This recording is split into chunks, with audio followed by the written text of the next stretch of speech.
Welcome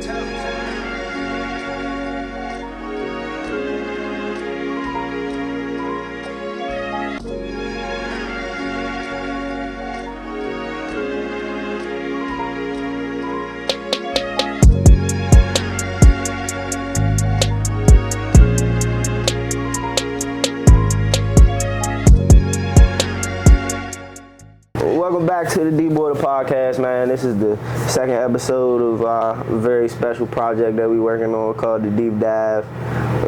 Real special edition today. Got my good brother with me. We've been at it for a real long time. Like my mother birthed them kinda. You know what I'm saying? Nah, for real. Start this one off by saying, long live Mr. Tabbs, my dog. You know what I'm saying? Keep watching over us. But today, man, we are at one of the best HBCUs in the world, man, as they say. I ain't go here, but that's what they told me. You know what I'm saying? The lovely Morgan State University, and I got my dog with me, Star God, Mr. Wynston Tabbs. Sir, appreciate you having me, my guy. I appreciate you, bro. You letting us come kick it with you right here. You know what I'm saying? Giving us all access pass. I'm sitting right here cooling in the little fake film room part of the locker room. You know what I'm saying? Watching the games. Chilling, you know what I'm saying? So I just want to, start by just walking through your journey of hoops, bro. In the beginning of it all, where do you remember falling in love with basketball? What are some of your earliest memories about the sport?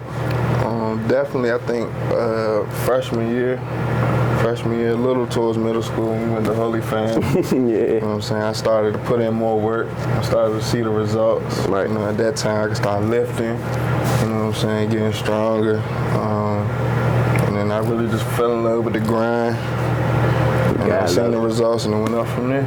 Nah, for sure. Definitely went up from there. So what was your first AAU team? What's your first AAU team you played with? First AAU team, Slam and Jam. Slam and Jam. Shout out my man, Coach Vince. You know, Coach Vince. You know the OG, man. Nah, for real. I played with Slam and Jam too. Yeah, we had a lot of good moments. I ain't play with you at Slam and Jam. Nah, you did. You came. I think you actually might have been there before. I was there at Slam and Jam as a young nigga for sure. Yeah, though, man. Shout out Coach Vince and them up at Slam and Jam. So what do you remember about from your time playing that bump and Slam and Jam and just like some of the bump around the area? Because around the times when you was playing with Slam and Jam, I know I think you played with DeJuan Ellis. Yep. I don't really remember who else you had on your team. Tay was on there. Okay, yeah, Tay. Retired Hoover.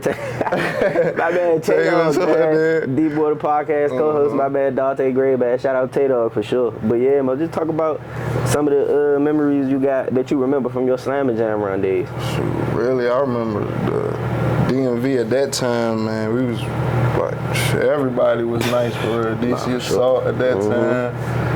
They was killing Takeover always. 6-Man Warriors. 6-Man. Shout out Blue Devils. Yeah, DC Blue Devils for sure. And everybody had some dogs, and like everybody right now, probably 1 or 2, or 3 or 4 people probably playing D1 right now. Nah, for sure. Or trying to go make some money. For sure. On a lot of different teams. We had a lot of talent around the area at that time, bro. No bull. Unmatched. Nah, for real. Unmatched. Nah, for real. So then after, we already talked about Holy Family, so after Slam and Jam, that's kind of what it was with Holy Family. I remember that team, me. I was on that team with you, Mello. Remember this, our 7th grade year, we had Dyches, Christian Dyches, Tonio.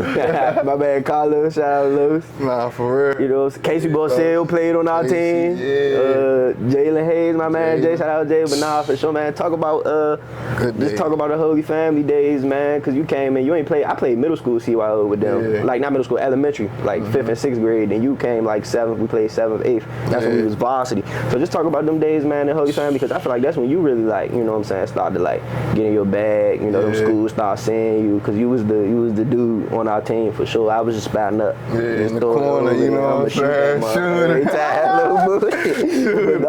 For sure. But just talk about them days with Coach Paul, bro. What you remember from that? Man, it was a good time, you know what I'm saying, right around the crib, you know what I'm saying. I tell you, at that time, I was just now starting to put in in some work, seen the results. So, you know, it was fun. I was with my guys. All day, every day. You know what I'm saying? I think we would beat every team but WJA, though. I ain't even want to go that far with it, but Hey, Reeve, y'all watching this, man.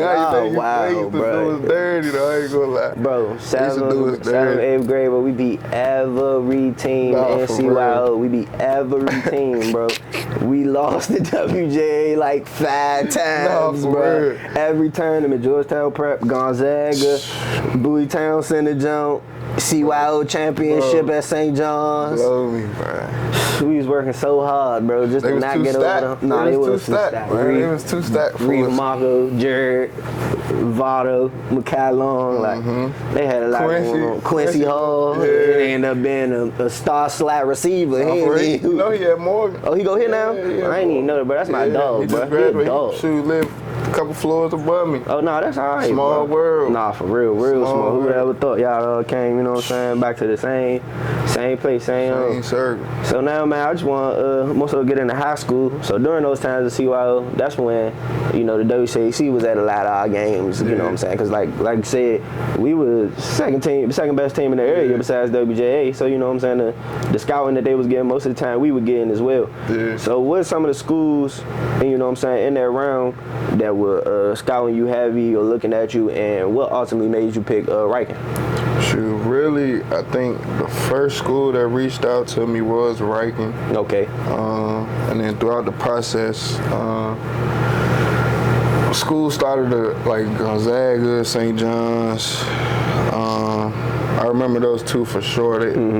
After I signed with Riken, they started to recruit me, but it was already late at that time. Had my mind made up. You know, Riken wasn't doing too well at the time, so I thought I could, you know, go over there, start my own little trademark over there. For sure. And it worked out for me well. Yeah, I would say you did that. How many? Well, you made. I know you made all team at least once. Yeah, first team. I made first team. I think for my sophomore on up. Okay, yeah. So you made it about 3 times. I don't think besides, at least in the areas that we was, you know, going to watch that WCAC bump. Besides Dante, what's his name? Dante Etheridge. Besides that, I don't really remember. You know what I'm saying? Too much. At American U, it wasn't really nobody wearing that green SMI on their chest, walking out with that #1 team. No, sir. You know what I'm saying? So you definitely was special in the sense of that. Just talk about your time at the WCAC in general, and talk about some of the matchups it was that you was encountering on a nightly basis, and you know what I'm saying, what they say is the best high school league in the world. Man, WCAC, shoot, we had going against Chris Likes, Markel, Brian Crawford. Who else? That's a lot of buckets right there. Just all VJ King. VJ King was cooking. Hunter Dickinson. Yeah. A lot of people. I could keep going on and on for real. But there was so much, you know, talent in there. Ant Cowan. Yeah. They had a run at St. John's that was crazy. Real crazy. For sure. You know, it was a bump every night, you know what I'm saying? And then every game you got to put on. So, like, it kind of helped me. You know, I think my senior year, I was averaging like 20, top 3 in scoring, top 2. So, yeah. You was there with X, too. Yeah, X was up there. Because he won Player of the Year that 1 year, right? So I know you definitely. It was our senior year. He won. Stood in front of that for sure. Yeah. But nah, man, you definitely showcased that you belong in that realm of bucket getters. I mean, you know, knowing you for as long as I know you, I already knew. But, you know what I'm saying, everybody saw it at that point. For sure. And then you got into, you know, of course, hopes of getting up to the next level. So talk about your recruiting process in the sense of going to college, and just speak about some of the schools that were maybe on your radar besides Boston College, and then talk about how you ended up ultimately picking Boston College. Coming out of Riken, I had a lot of offers. I think of like West Virginia, Rutgers, Penn State, Virginia Tech. It's been so long. Right? Nah, I know it's been a minute. VCU, George Mason. Nah, you've had some heavy hitters though, for sure. Yeah, it was a lot of schools. I can't even. It was probably about 20, really, 20 schools. But you know, every school isn't contacting you every day. You know what I'm saying? They just throw the offer, and then you know you make your decision. But As far as like why I chose Boston College, that year before they had 2 good guards, Jerome Robinson and Kai Bowman. And I seen what they was doing up there. You know, the first 2 years they beat Duke that year. Before I came out, they beat Duke with Trayvon Duval, Marvin Bagley, all them. I actually was on my official visit that day. That day they beat them? Yeah. Oh, yeah. So we That'll was make lit. me sign Nah, for sure. For real. That'll make me sign. No bull. You don't even gotta say no more. That'll make me sign for sure. So then after that, walking in it, because Kai Bowman and Jerome Rob, both of them ended up going to the league, right? Yeah, so Jerome got drafted 14 to the Warriors. And then Kai Bowman ended up going to the Warriors. He was undrafted though, right? Yep, Kai went undrafted, went to the G League, worked his way up to the league, was in the league for a good, like a year, maybe a little less, and then he tore his ACL. Damn. Sure. Yeah, shout out to my boy Kai, man. That's my dog. Really took me in for real, like as a youngin'. I got pictures. I'm gonna send them to you. Nah, for sure. I'm putting all that in there. Yeah, took me in as a youngin', showed me the ropes, and then I took off from there for real. For sure. So before we get into your time at Boston College, I'll take a step back.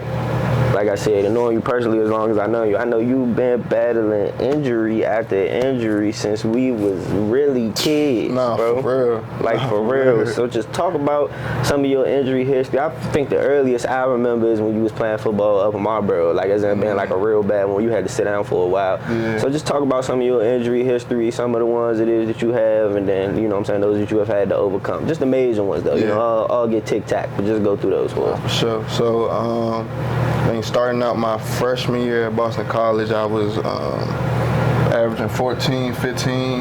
We was winning. I think we was like 7-2. That's when you was playing with Jay, right? Smoke was there with you. Actually, no. He was there the year after, right? He younger than him, right? So my freshman year was with Kai. Okay, right. Started out the year great. Got in the league play. I think like a little more than halfway through the season, I came down. My knee swelled up. It really wasn't like a freak injury or anything. Right. Knee swelled up. They gave me the option to clean it out, which is a shorter rehab, or go through like the real heal, like surgery. It's called the Macy procedure. So what they do is they inject cartilage into your knee, where they take it out, multiply it, and inject it back into the spot that's needed cartilage. Right. So I ended up cleaning it out, which was a shorter rehab. Tried to rehab back, and it swelled up again. So now I needed a Macy procedure. So we going into the sophomore year. I got to sit out that whole year because the rehab was a whole year. Okay. So that was tough itself, man. Sitting out the whole year, just playing the best basketball of your life in the ACC. You know what I'm saying? Best league in college hoops. At least as much as we know. That's what we think. So that shit was tough. That shit was tough for me mentally. So set out that whole sophomore year, rehab back, went to TB12, Tom Brady's PT place. Okay. They got me back right, man. Like, got me back like a blessing. That's when you was working out with Gronk, right? Yeah, I remember that. Work out with Gronk. I remember that. I built a little family base over there too, though, for real. And they saved my life, because the surgery that I had, the doctor told me, he was like they don't have any data on D1 athletes having it, so like coming back from it, or he was like, it's a good chance you might not be able to play ever again. Yeah, play ever again, or be the player that you were. Right. So like just going through that whole rehab, you know what I'm saying, like thinking left and right, you know what I'm saying. What if I'm not and get back to where I need to be? So it was tough. So I ended up coming back my junior year, averaging like 14, 15 again. COVID, that was the COVID year. Ended up getting kicked out, man, for something slight though. Right. Like people, a lot of people have missed. That's why I'm glad we get to do this, man. Cause a lot of people, bro. I done heard a lot of different stories. Go ahead, the camera right there, bro. A lot of different stories. Let them know what really happened with your situation in leaving Boston College. So I ended up, we came back from Notre Dame. My good man Mackay, he was in the backcourt with me. Okay. We come back from Notre Dame. We wake up in the morning at the hotel because we had to stay in the hotel because the classes and stuff were we was during winter break. Okay. So right. We had to do cleaning in the dorms and stuff. So we get back. I get a call on my phone from the trainer. He like, have you heard from Makai? I'm like, yeah, he's right next to me, slumped, like sleep. He was asleep, right? Early in the morning. So he's like, look, wake him up. He has COVID. Woke him up. We got to go in quarantine. Dang. So we go into quarantine in a motel. A motel? A motel. Not a hotel. A motel. I promise you, I get in the motel. So Makai's from Massachusetts, so he just went home with his family. So I'm in there alone. Get in there, swear to God, bro. Water wasn't working. The shower was not working. So I'm already, you know what I'm saying, mad. I'm sick, got COVID. Right. I ended up, they test you, they were doing like tests for like the first 3 to 4 days. And if the third day, if you test negative all 3 days, you get to go home. Okay. I test negative the first 3 days, fourth day I test positive. So after that, at that time, quarantine was, you got another 10 days off the bat. Right, if you after you fail. Yeah. Right. After you test positive. Right. So, staying there, the day I was getting released, big old snowstorm the night before. You know, Boston snowstorms get crazy. Yeah. I was getting released at 12 midnight. And I had one of my friends come pick me up at like 6 p.m. that day. And I was knowing I was going to be there, you know what I'm saying, stuck there another night because there was no driving in that snowstorm. Exactly. So I went, and then I get a call like 30 minutes later. They were saying like BCPD was looking for me at the dorms. And this is all for COVID. Like, BCPD was looking at me for the dorms. And so I get there. Coach is like, they're gonna have a school meeting for me violating my the protocol. So mind you, they were sending students home who violated the COVID rules. So like they didn't have any sympathy for a basketball player. Which, you understand? In some standards, like I understand. Right. So I get to practice the next day, and coach calls me in his office. He's like, look, man, they taking your classes. They took all 5 of my classes, which were all online, and I had 72 hours to get out the dorm. Yeah, so I went back to the crib, chilled out, got me a little job, man. I was working at this this soul food spot, peeling potatoes.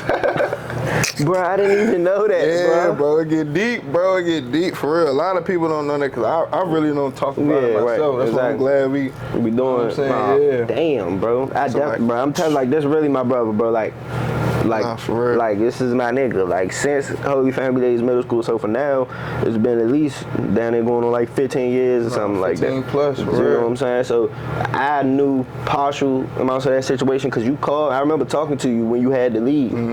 So I remember partial of that situation, but I did not know you when they got a job. Bro. I had to go get a job. They wasn't paying me no more. Like, they took my check. The stipend and all. Yeah, so like once you out. All the checks, everything. That makes sense though. You would probably have to have classes and all that for them. So like I'm back home, you know what I'm saying? I'm back in Siouxland. Like I really had to lock in.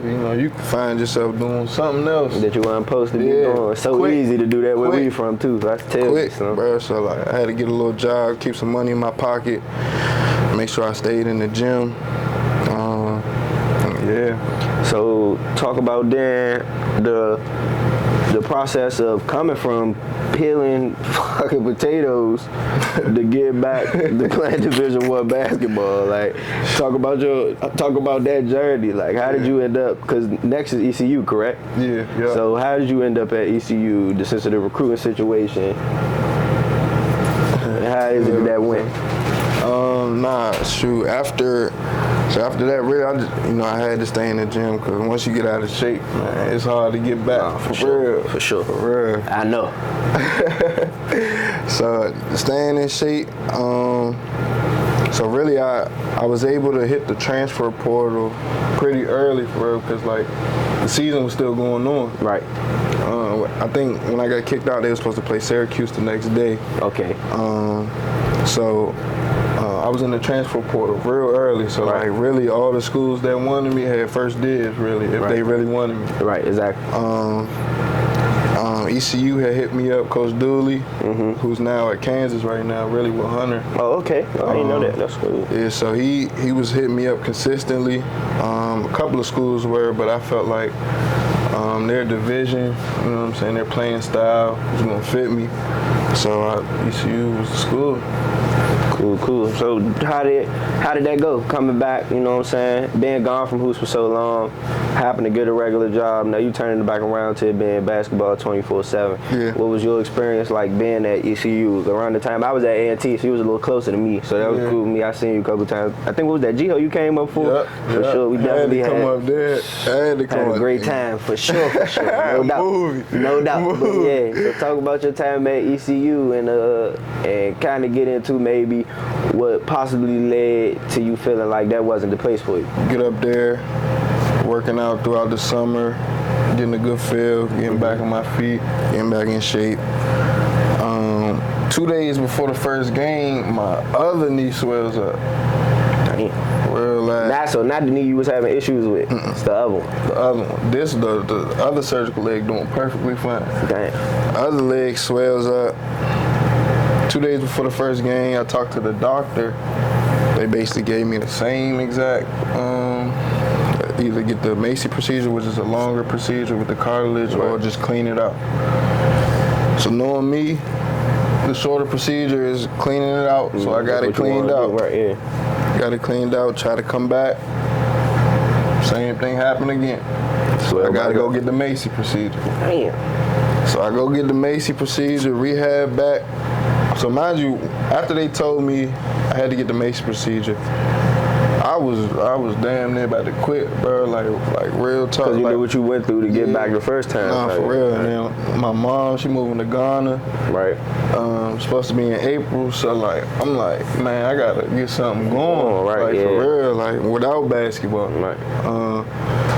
So I'm talking to my peoples, really Stan, shout out to Stan. He really kept me, grounded mentally, man. I probably definitely wouldn't even be hooping right now for him if it wasn't for him. Yeah, bro, shout out Stan, bro. Nah, for real. My guy. So I ended up getting the Macy, rehabbing back at the end of the year. The coach that recruited me there gets fired. Boom. So, I ain't play that year, so I don't got no film. Nothing, you know what I'm saying? So I'm thinking like, okay, I probably just thug it out. You know what I'm saying? I'm going to bet on myself anytime. Right. Anytime. So, new coach comes in, brings his players. I think we got like 4 returners that came back. Come in. So I was rehabbing back. The first 7 to 8 games, I was on a time restriction because of the surgery. Okay, right. So I think we ended up playing, USC Upstate at a tournament in Florida, I believe, and I had like 15 and 21 minutes. 15 and 21 minutes, and my time restriction at that time was like 8 to 10 minutes. Damn. So after that game, I'm thinking, like I'm showcasing some good stuff. They gonna mess with, right? They see me, they about to start, calling plays for me, calling your number, right? Yeah, you know what I'm saying. What people don't know, I can score the ball, but I'm also a good passer. Like, you know what I'm saying? I can dime, you know what I'm saying? So we get back towards the league play. I think we were playing Wichita State. I had like 9 points. Played, ain't do too much, you know what I'm saying? Swing the ball. Our starting point guard goes out the next game. I don't touch the court for the next 2 games. So now I'm like, our starting point guard goes out. I wasn't starting at the time. Right, so your starting PG go out. You should be backing him up. Yeah, you know what I'm saying? But you don't play the 2 games the next 2 games. So now I'm looking, I got a video of me dapping my little nephew up, Stan son. I'm on the bench though with the warm up on, bro. Like it was tough for me, bro, because I've never done that in my life. Right. Like never done that. I had so many convos with my mom. She was like, just thug it out, keep it going. Because even freshman year, you was, you know what I'm saying? And like, mix. I done been that guy, and I done been the guy that they not look down on, but they ain't looking to, you know what I'm saying? Right. And I felt like my ability was the same, you know what I'm saying? Like my IQ was better. Right. You know what I'm saying? After all them surgeries, you know, you gotta get more skill. Yeah. More skill for anything. Because your athleticism ain't, like, it's still there, but it's not as high it used to be, though, right? Yeah, I used to be on that rim. People don't know I used to be on that rim for real. Yeah, you was. Real life. For sure, you definitely But now was. I'm more skilled, though, you know what I'm saying? Better jump shot, you know, I got IQ through the roof. So now I'm just putting it all together for real. That's dope. So just talk about getting out of the situation that led you get so, well, you kind of already got into it, like about the players and how he wasn't playing you and the point guard getting hurt. But just talk about like what ultimately led to you entering into the transfer portal again, leaving ECU. So after the 2 games that I didn't play, you know, I was talking to Stan, my family, you know, they telling me just keep going, keep going. Reggie Williams, he's on the coaching staff. He kept telling me, stay ready, stay ready. He actually played in the league, the Golden State Warriors for a little bit. Okay. So he was telling me just how the next level goes, you know what I'm saying? You gotta stay ready. At all times, you never know. And this happens to a lot of people, really. Right. I'm not the only one that goes through it. People pick the wrong school all the time. Right. So after the 2 games I don't play, I literally called the coach one random morning, like 6:30 in the morning. Right. Told him, like, look, coach, you know, before I come a negative impact, you know, I want to step away from the team just because, you know, I was going through a lot mentally after all the surgeries. You know what I'm saying? And then they weren't giving me the equal chance. You wanted, I just want an equal chance to get on the court. Like, I honestly felt like, you know, I was one of the better players, you know what I'm saying? Right. And for sure, players on that ECU team to this day can say that. Right, and in practice, you feel like you showcase. Man, don't even let me bring out the practice, man. I don't even want to do that because, like, you know, it's practice at the same time. At the end of the day, right. They know what I can do, right. And that's for sure. Anybody on that team from last year can vouch. Right. And I ain't just saying real shit. So, you know, I called him. I was like, yeah, I'm just remove myself. And yeah, it was up from there. All right, man. So at that point, then you were now in the transfer portal. So before we get to, you know what I'm saying, where we are right now, it's a nice place that, you know what I'm saying, you end up extending your career at. We're going to go ahead and move to another set. Now, all right, that's cool with you? Bet that. All right, that's a bet, my dog. Let's do it.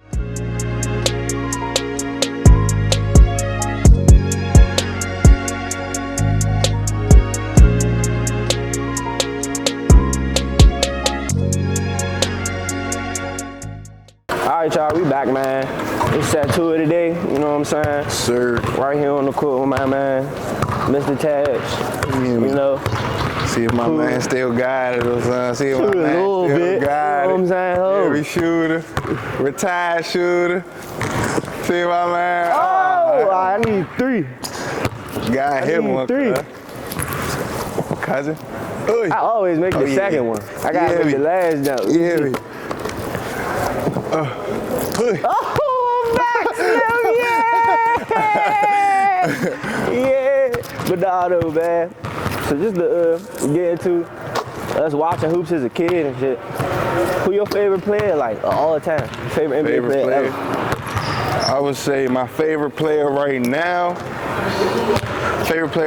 probably be Terry Rozier. Terry Rozier? I like Terry Rozier. Who I like to watch, you know what I'm saying? That's a different, like, nobody really picked him, but he's very tough. Nah, for real. He get active. I like Terry. I fuck with Dame, too. Dame heavy. So them the 2 dudes you kind of like to watch to try like model your game afterwards type? Definitely. You know what I'm saying? For sure. So I definitely say you a Uno now, like you a 1, right? You weren't always a 1. Yeah, nah. But you a 1 now for sure, like without a doubt. So who you say would be your top 5 guards, 1s in the league right now? Your top 5 point guards in the league right now? Top 5 point guards in order? Nah, I don't gotta be no order. All right, bet. I ain't gonna, man. We be right here all night. All right, bet. All right, we got Dame. Right. We got Dame. We got Steph. I'm gonna go with Shy, Alexander. SGA. Cookbook. We gonna go. We gonna go. Let me see that. Let's see, who the last 2? Who the last 2 I'm gonna put on there? Steph, Dame, SGA.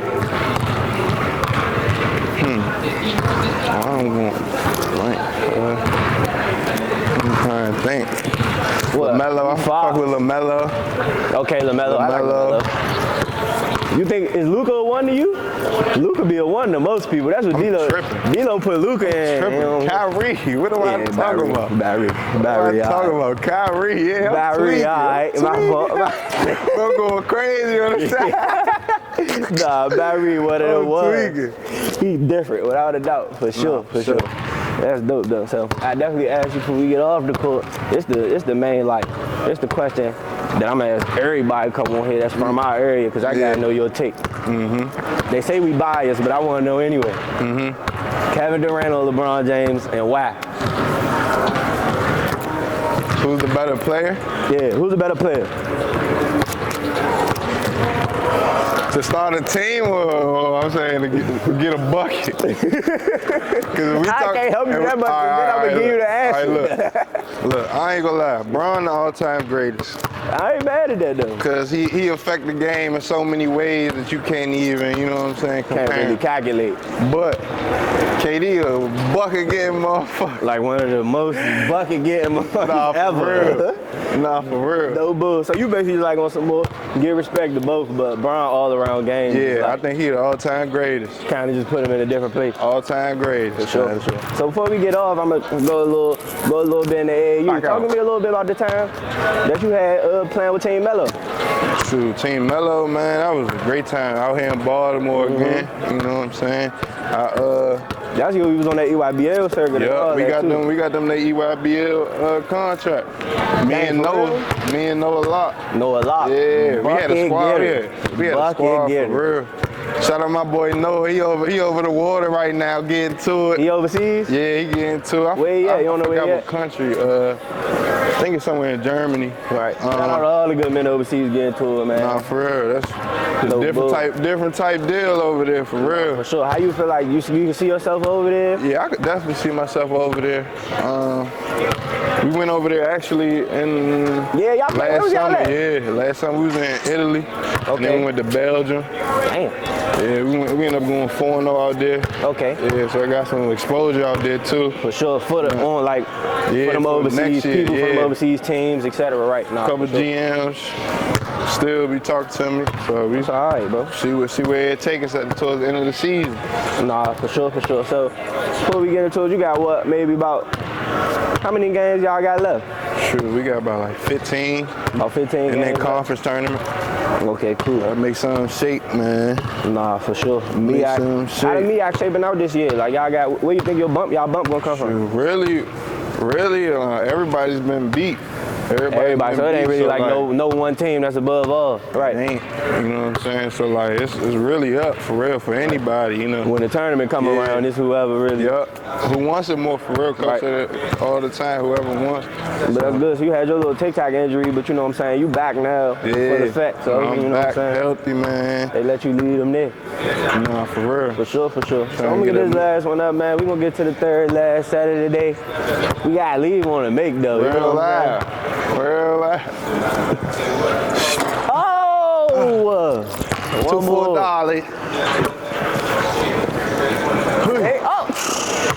2 for $1. It's the shoulders.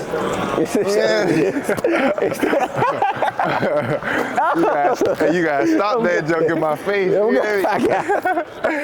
Oh, we gone, bro. For real.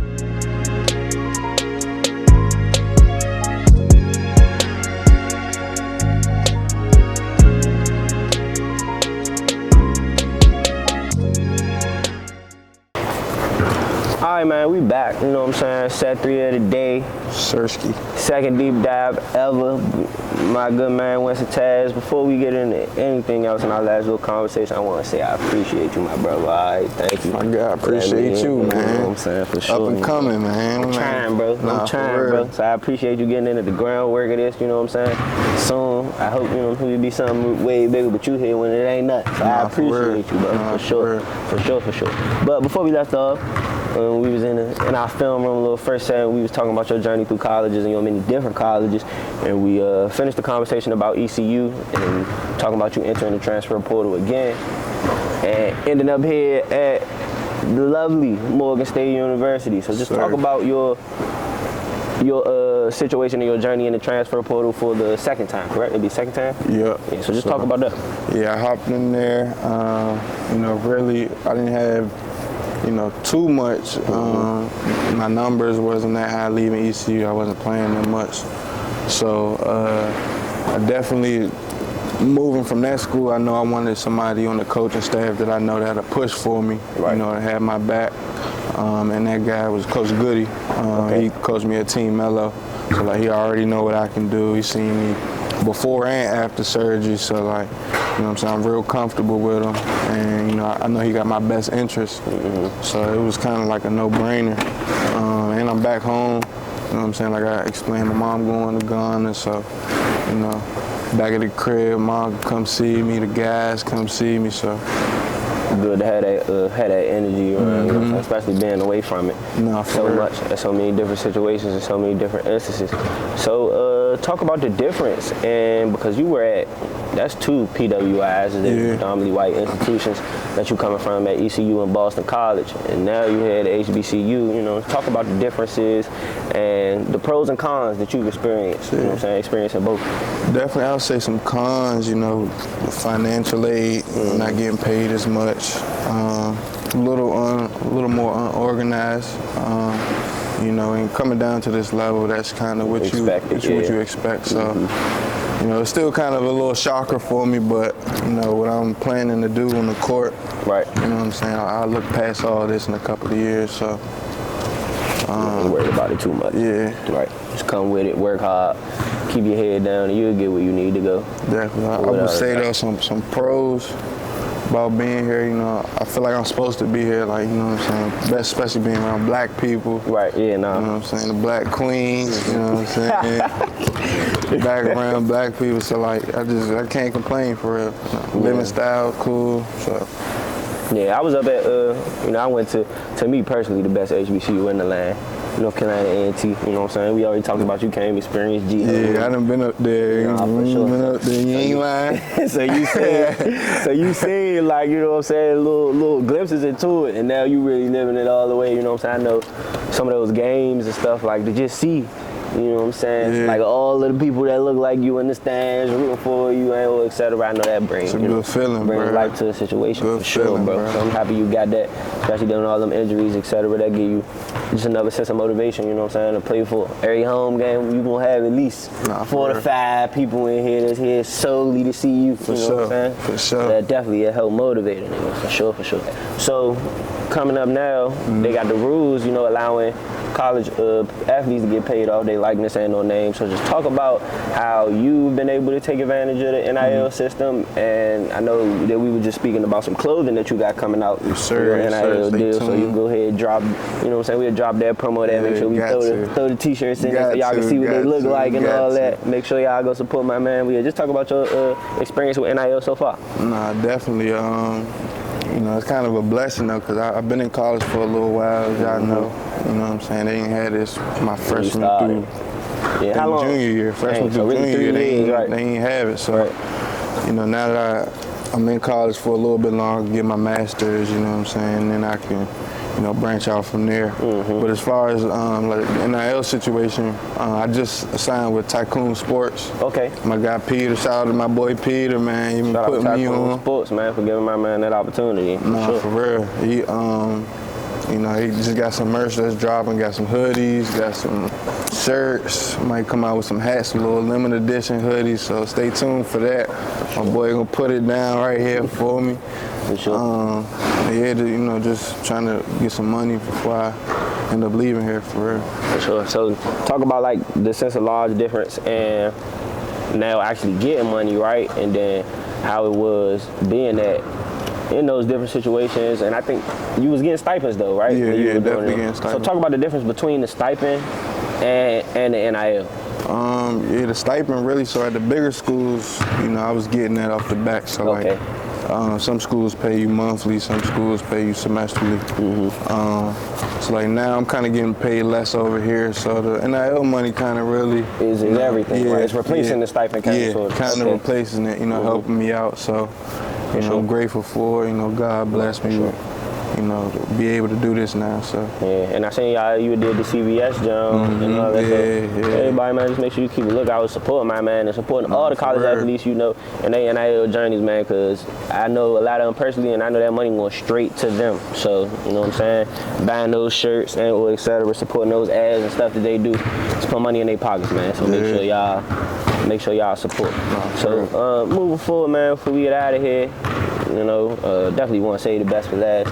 We want just anything it is that you would like to give, as much as you would like to talk about involving the loss of your father, and talk about just how much his teachings, and because I know for a while he was your coach, you know what I'm saying, etc. So just talk about how he's still with you today, what it is that he taught you to get you to this spot, and how much, you know what I'm saying. Of course you miss him. Yeah, nah, I miss him crazy, man, every day. Shout out Mr. Tabbs, man. Nah, for real, man. This shit really crazy, you know what I'm saying. But, you know, I think what I miss most, you know what I'm saying, probably because he died when I was 17, playing basketball.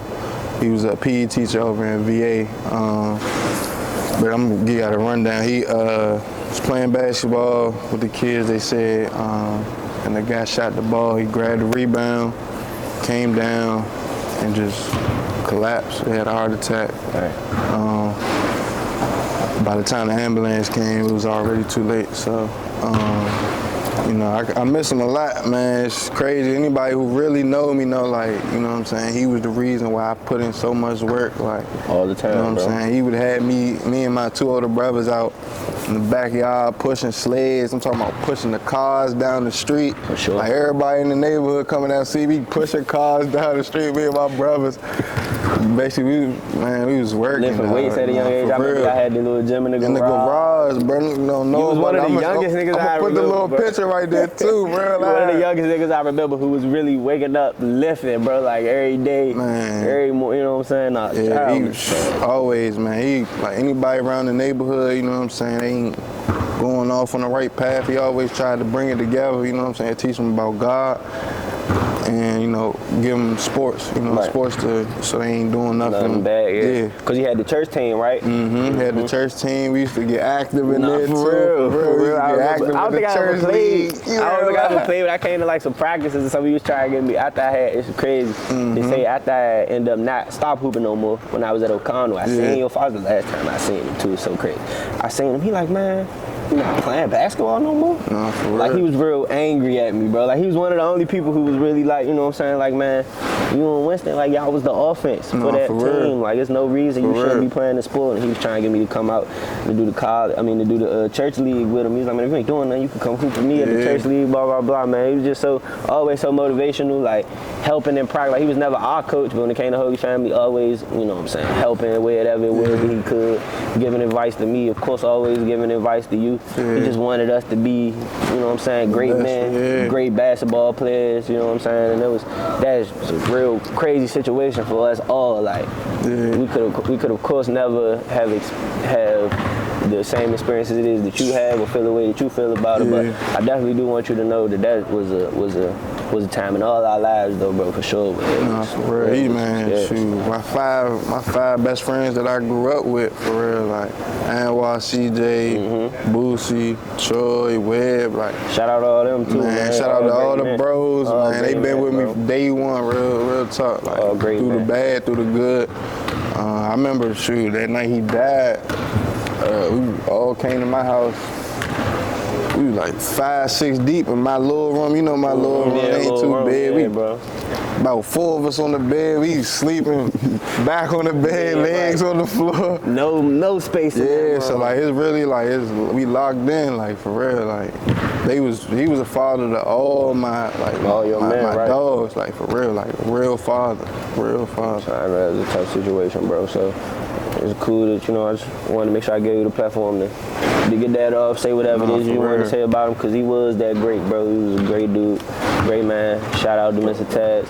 Shout out to your mother and being so strong after that. One of the best, one of the greatest mothers I know. Nah, for real. I love you, mama. I love you, mama. Mamas I know, man. Shout out Miss Tabbs for sure. All blessings in your mood to Ghana, etc. Before we get out of here, I want to also say, long live Miss Demetrius. Demetrius Calhoun. played another person who played a very large role in our development at Holy Family. You know what I'm saying? Just being another mother for us, because of course we had our mothers, but she was always She bought me my first pair of Lee socks, bro. I swear to God, bro. My first pair of Lee socks, some pink jumps. I never forget them, bro. I never forget. I went to the mall. Them was hot commodities back then. For real. I went to the mall with Rudy, bro. She got me them jumps, $12, bro. My father was not what he was looking. Not around $12 socks. Demetrius used to look out, bro. Rudy was definitely one of the first things that had them. Nah, for real. He had all the Elite socks, bro. Bro. Shout out Mr. Demetrius for sure, man. Don't let Mr. Demetrius, man. Again, like I said, before I get out of here, man, I appreciate you for sure. You my dog, you my brother forever. You know what I'm saying? I'm gonna make sure I come back, you know what I'm saying, catch some games or something, get some cool B-roll, get some tapes. Nah, for real, definitely gotta get some tapes. Get active, but you know, we sign out of that. Last thing I always like to say before I get out, man, is free Darius Miles, man. Free my brother. If it ain't life, it ain't long, Slim, and I'll see you soon. This has been the Deep Water Podcast, another project of Deep Dive. My name Mari. My great man, Wynston Tabbs, man. We signing out. We out of here.